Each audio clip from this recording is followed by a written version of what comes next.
우리가 오늘 여기에서는 각기 소견대로 하였거니와 너희가 거기에서는 그렇게 하지 말지니라.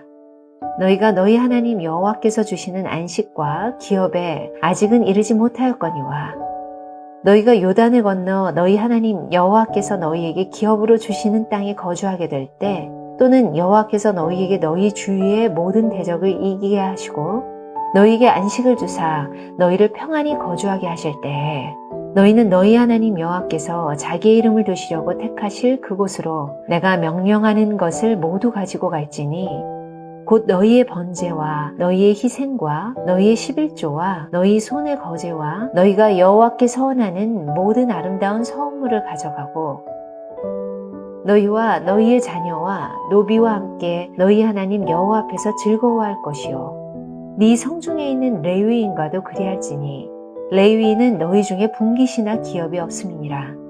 너는 상가서 네게 보이는 아무 곳에서나 번제를 드리지 말고 오직 너희의 한 지파 중에 여호와께서 택하실 그곳에서 번제를 드리고 또 내가 네게 명령하는 모든 것을 거기서 행할지니라.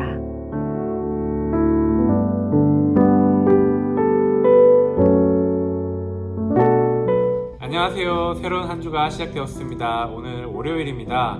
함께 묵상하실 말씀 신명기 12장 8절에서 14절 말씀입니다.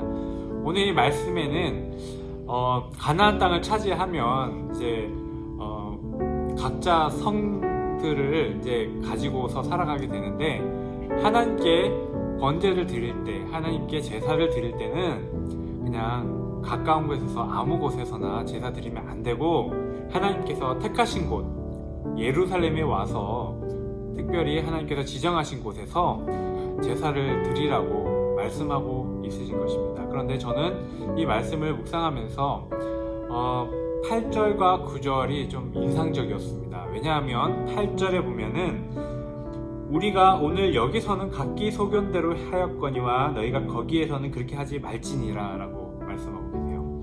그러니까 가나안 땅에서는 하나님의 말씀을 분명히 받았는데 각기 소견대로 하는 부분이 많이 있었다는 것입니다. 그런데 여기에서 각기 소견대로 한 것은 하나님께서 허용해 주셨어요. 그런데 가나안 땅에 가서는 각기 소견대로 하지 말라는 것입니다. 이 가나안 땅을 어떻게 표현하고 있냐면 9절에 보면 너희가 너희 하나님 여호와께서 주시는 안식과 기업은 아직 이르지 못하였느니라. 즉 하나님께서 가나안 땅을 허락하시는 것은 안식과 기업을 주시는 것이에요.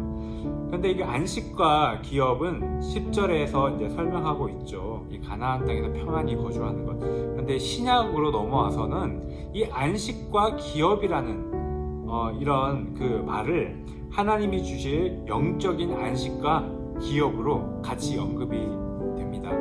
그래서 하나님께서 우리에게 허락하실 영적인 안식과 기업을 우리가 받아야 되는 것인데 그 받는 과정 가운데서 어떤 순서와 단계들도 있다는 것을 생각하게 됩니다.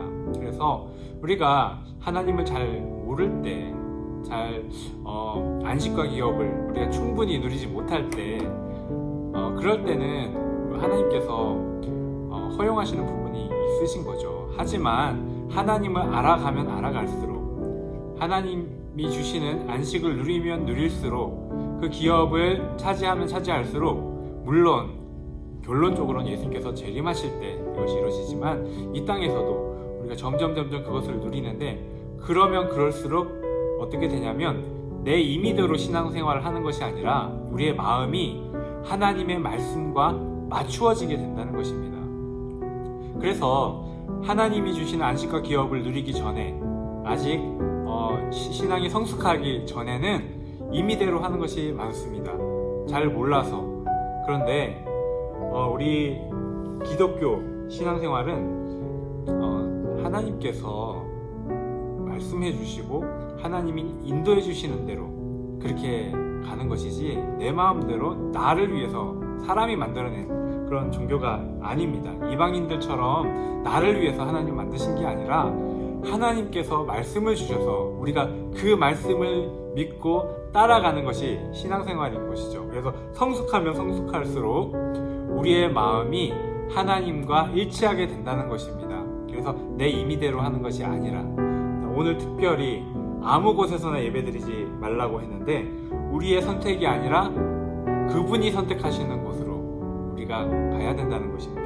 그렇게 하나님의 안식과 기업으로 이렇게 영적인 안식과 기업을 누리는 또 성도님들 되시기를